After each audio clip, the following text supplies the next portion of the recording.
Nemo Radio is on the air. A, B, C. A, always, B, C, closing. Always be closing. Always be closing. Surely you can't be serious. I am serious. And don't call me Shirley. Put that coffee down. Coffee's for closers only. Come after me! I'm a man! I'm 40! Hey, it's John Nemo. Welcome back to another episode of Nemo Radio. And this British lady got me fired up. Blame it on the Brits. The redcoats are coming. They're coming for my marketing. That's what it is. So it's so interesting because, and this is always a great idea, when you get a one-on-one message. So here's a lesson within the lesson of this podcast.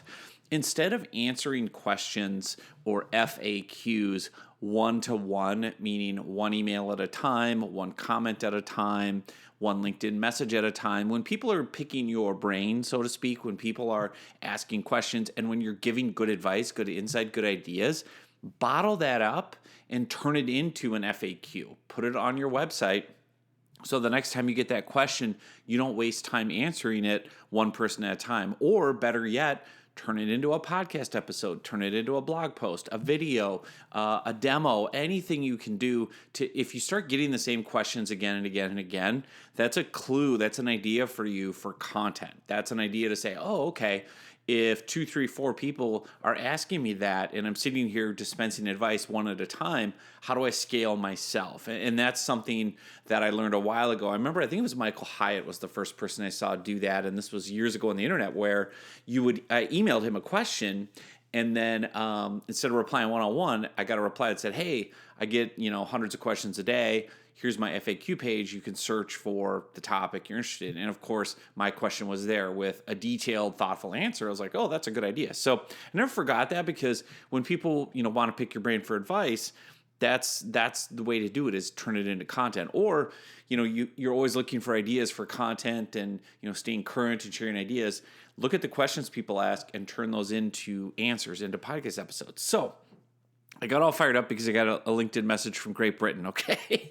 And what I love is the person had seen me on a different podcast talking about, what I call my LinkedIn messaging magic and the approach I use for one-on-one LinkedIn messages, which is very simple. It's about qualifying people. So it kind of has 4 parts.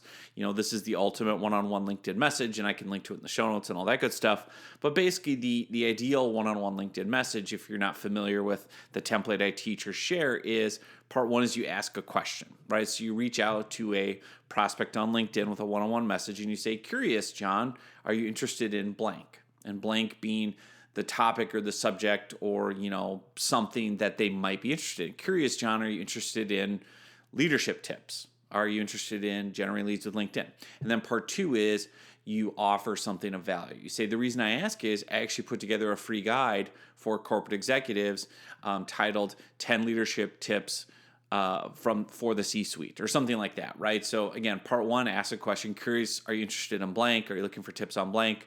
Part 2, the reason I ask is I have something free of value that I can share. And then the third part of the message is you say, if you'd like to check it out, just reply yes or thumbs up emoji and I'll send it over. So you're asking permission in part 3. You're not including the link or assuming they want it. And then part 4 is you take the pressure off and you say, and if you're not interested, no worries at all, just thought I'd check.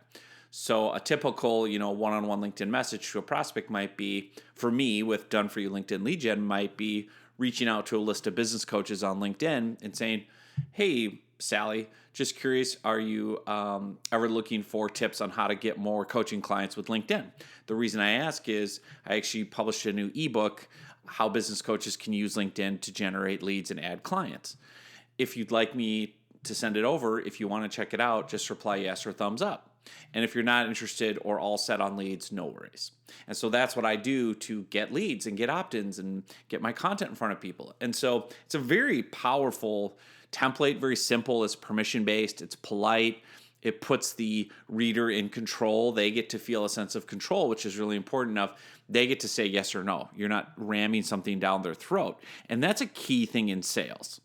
There's a great book on negotiation from Chris Voss I've talked about before on the podcast called Never Split the Difference. And he's got a great line. Let me pull it up where he says, everyone you meet is driven by two primal urges, the need to feel safe and secure and the need to feel in control. So if you satisfy those drives, Voss says you're in the door. So think about that with this LinkedIn message approach. You're satisfying their need to feel safe and secure, that you're not trying to get them and you're not trying to get anything from them or ask for anything.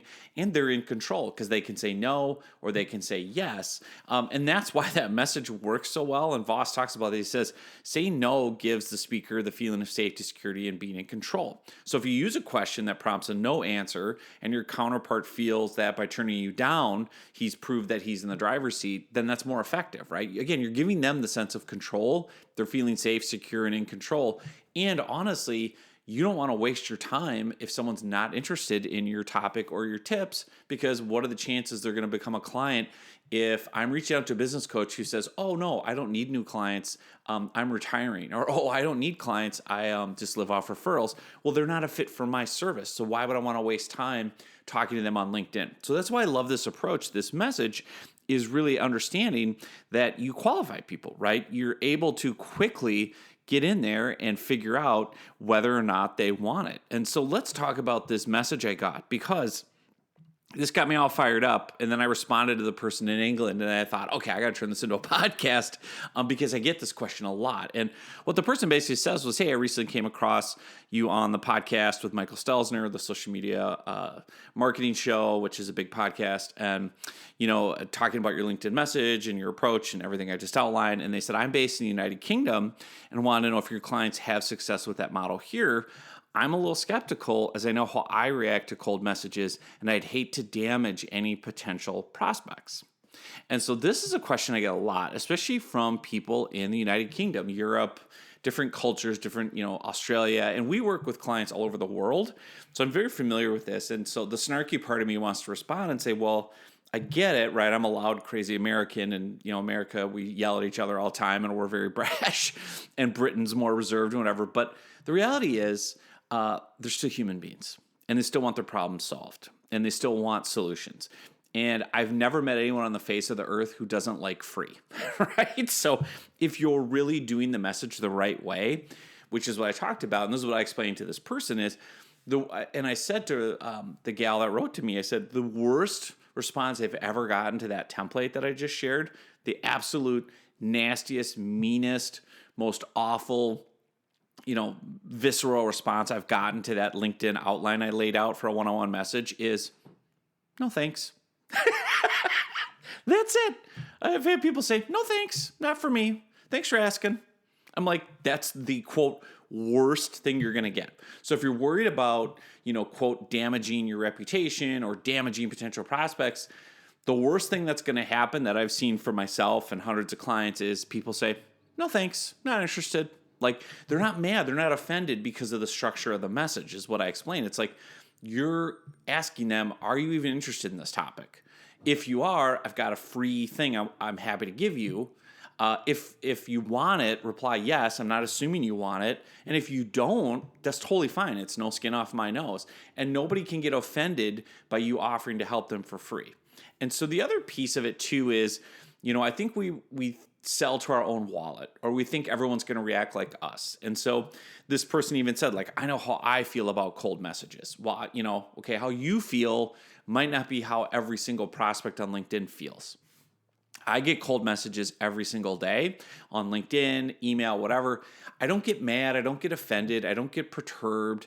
I just, honestly, I look at it the same way everyone else does. And I say, well, what's in it for me? Do I need this? Is this a problem I have right now? And I talked in a previous episode about how I instantly responded to a cold email because it hit me dead square in a pain point that my hair is on fire about.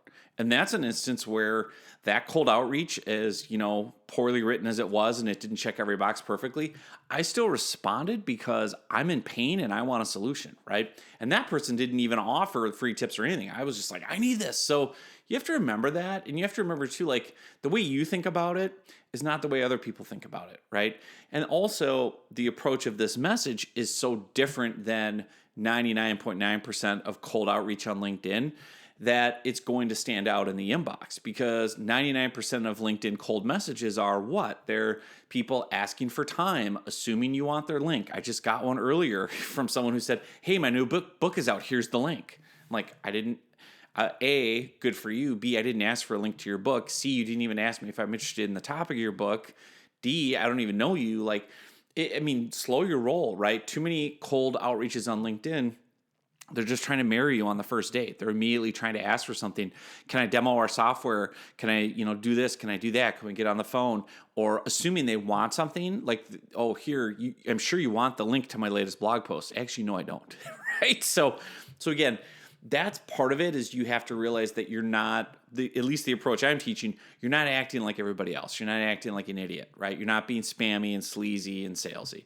And then the other big thing is, I think too, this is a deeper issue, is you need to get over yourself. If you feel like, oh, I don't want to bother people, and what if they don't like it? And stop caring what anyone else thinks. Stop worrying about what other people think. Because the truth of it is, and this took me a while too. When I first started, it's been 11 years I've been out on my own, I would get so upset by, a nasty email reply, or I would make a sales offer in an email and get one negative comment and like go into the fetal position. And I realized several things. It's like, the key thing that I realized was, why am I giving some stranger on the internet power over me? And this is the more important thing too. I think that really helped my mindset. First, obviously, who cares what anyone thinks? The second thing is, and this is the truth that I learned in How to Win Friends and Influence People from Dale Carnegie, is nobody's thinking about you. They might write a comment, but they're not going to spend the rest of the day obsessing over your email or your LinkedIn message. They're on to whatever else is dominating their thoughts. People only care about themselves, morning, noon, and after supper. I literally built my entire business off one quote from a book written by a dead guy in 1936, Dale Carnegie. People only care about themselves. They do not care about you. When you realize that, you can get over all your worry, right? We're not in junior high anymore. We're not in high school. Like, who cares what the cool kids think, right? Or who cares what people say or do? And honestly, it's all fake anyway, right? So part one is stop caring what other people think. They're not thinking about you. They're thinking about themselves. And this is an even better piece, because I think a lot of people too have self-doubt, or don't feel like what they have, will resonate, or, I don't want to bother people, and what if they don't want it? And there's a great book, Secrets of the Millionaire Mindset, a guy named T. Harv Eker wrote. And, he's talking about outreach, right? And he's talking about offering value to people. And he says, if you sincerely believe that what you have to offer can truly assist people, he says, it is your duty to let as many people as possible know about it. Let me say that again, because it's so powerful. And he says, if you believe that what you have to offer can actually help people, it's your duty to let people know. That's where you need to start, right? If you really believe that your leadership tips can help C-suite executives, improve employee retention, reduce turnover, grow their company, increase revenue, decrease costs, it's your duty, it's your obligation to try to be helpful, right? And bring value. I know that the free content I put together in my books and webinars and trainings is valuable. I know, because people have written me emails and said, hey, thanks, I got sales from this. I'm like, wow, okay. They're like, your free tips are better than this paid course or whatever. So it's like, and you believe in your heart that what you have is valuable and will help people, and you've helped others. It's your duty, it's your obligation to share that. That would be like walking around having a jug full of water and there's thirsty people and you're like, well, I don't want to bother them. What if they're not thirsty? It's like, ask them. That's the other key thing to have in your mindset, is just ask them. The worst thing they can say is no thanks. And you're not, quote, damaging yourself with any prospects, because they're not going to buy. If they say no thanks, not interested, they were never going to become a customer anyway. So you didn't damage anything. And I think people worry way too much about that. And understanding too that you cannot please everyone. And that another key lesson I've learned is no one's going to come to you. No one's going to come to you and find you and beg you to take their money. It just doesn't work that way. There's a great quote from Zig Ziglar where he said, shy salespeople have skinny kids. Shy salespeople have skinny kids. And that's the whole point of it, is if you don't engage, if you don't act, if you're not proactive, if you don't reach out, You can sit there and wait and hope the phone rings and hope people call you and go, you know what? I want to give you my money. I want to work with you. Like, it's very rare that happens. Yes, it does happen, and it's great. And I see a lot of very smug people are like, just put your content out there, and if it's good, people will come to you and want to work with you. And it's like, yeah, that's great. That happens once in a while. But the reality is, if you want to scale, if you want to grow, if you want to have an effective business, stop being shy. Stop being shy and stop being sensitive and stop being worried about what some random stranger on the internet may or may not say to your message. And oh, by the way, if you're using the message I outlined, you're not doing anything rude. You're not doing anything spammy or sleazy or salesy. You're saying, hey, I know you're a business coach. And again, that's part of why I like LinkedIn for targeting is I know I can target an audience and specifically do a list of 100 business coaches. I know a core pain point, a core need for most business coaches is, where's my next client coming from? How do I get a pipeline of leads? I'm tired of living off referrals. I'm tired of struggling and servicing all these clients and then lifting my head up and I don't have anyone ready to go. So I know that that's a legitimate need for that audience. So I don't feel guilty or worried that they're going to be like, I don't need that. Like, I know they do, right? And there's going to be, out of 100 of them, there's going to be some that are like, well, I'm retiring, or I already have a lead generation system, or I already have a company, or I have so many referrals, I can't even get to it. I have a waiting list. Great. You're not a prospect for me. I can take you off my list. Stop putting time and energy into talking to you. Instead, I can find the 70, 80, whatever it is, 82 that are like, yeah, actually, this is a struggle for me. Send your free book.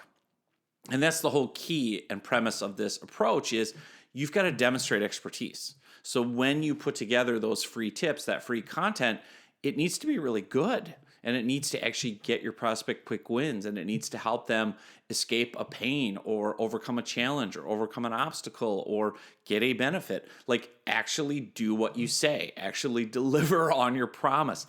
That's the other key thing. Like, you can quickly cross people off your list who will offer you free stuff, and then it's no good. Like, I follow a bunch of different influencers on Twitter, and one guy was like, hey, I'm going to show you how to do XYZ to scale your done-for-you agency. I'm like, cool, I have a done-for-you agency. I want to scale. Send me your secret list. The copywriting was great. I'm like, well, it sounds like the best list ever.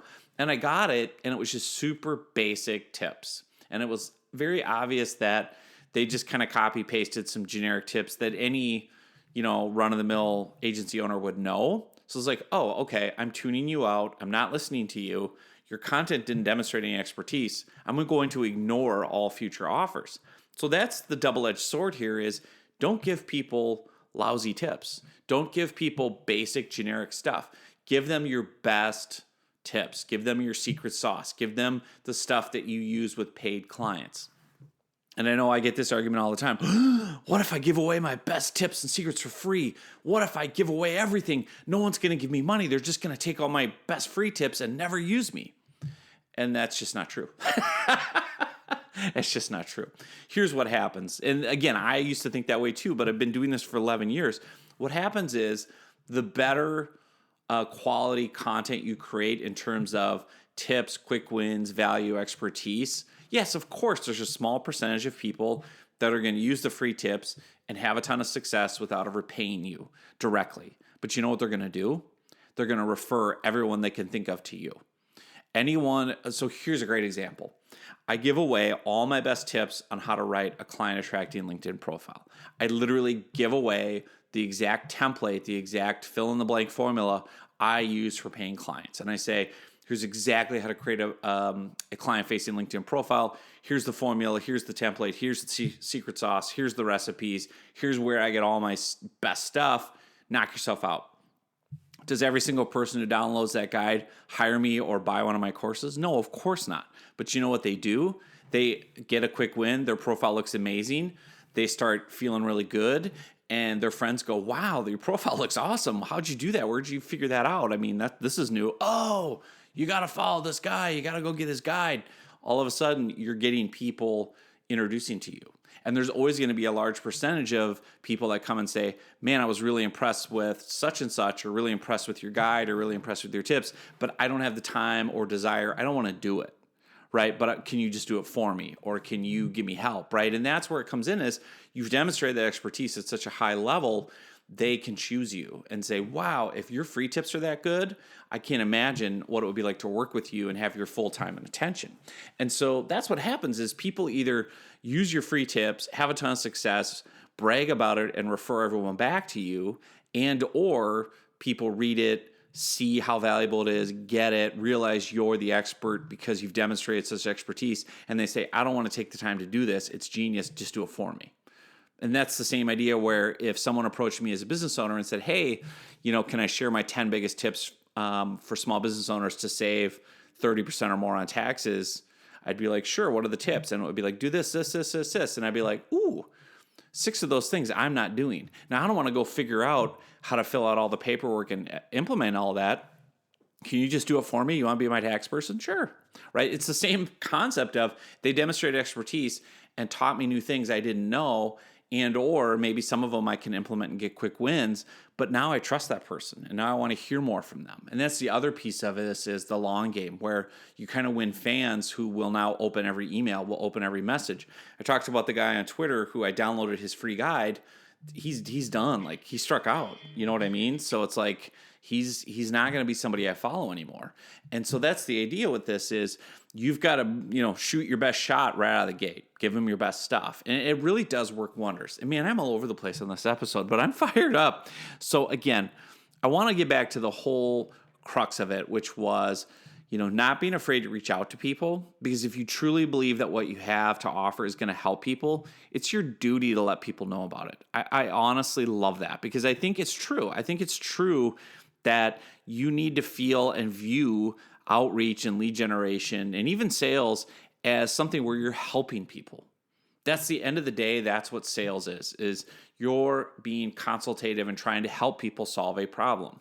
No one is going to buy from you just because you use tactics and ninja tricks. They're going to buy from you if they feel like you can solve their problem. If I'm thirsty and you have water, I'm going to buy from you because I want to satisfy my thirst and escape the pain and the obstacle of being thirsty and not dying, right, from dehydration. I'm also going to buy from you if I feel like you're authentic and transparent and you've demonstrated expertise and you've helped other people. And that's what this free content does. So I could go on and on and on. I feel like I'm rambling all over the place, but it's really, there's so many key lessons just in unpacking this, not only with taking one message that you get and instead of just replying one-on-one, turning it into a piece of content that will demonstrate expertise and ideas. 2 is really understanding the mindset issues that you can have with lead gen and sales and getting over that and just putting yourself out there. Shy salespeople have skinny kids, right? And what's the worst possible thing that can happen is someone can say, no, thanks, I'm not interested. And you can move on. And it's honestly a huge favor to you and to me when someone says not interested, no thanks. The reason is you stop wasting time. You don't want to waste time with disinterested prospects. If you go and are trying to sell water and everyone has a drink in their hand, you're not going to sell any water, right? Go where people are thirsty. Go where they need your help. You don't want to spend time talking to everybody that's already drinking water. So that's the idea with this is not being afraid, getting over yourself, and just going for it. Like, again, I think that's the key thing is just putting yourself out there, believing in what you have, and the marketplace will tell you. If your content's not good enough, if it's not valuable enough, if the tips aren't good enough, you're not going to see results. You're not going to see engagement. So give away your best stuff. Put your best foot forward, and you're going to be amazed at what happens. So there you go. Hope you found this helpful. Thanks for listening, and we'll see you soon on another episode.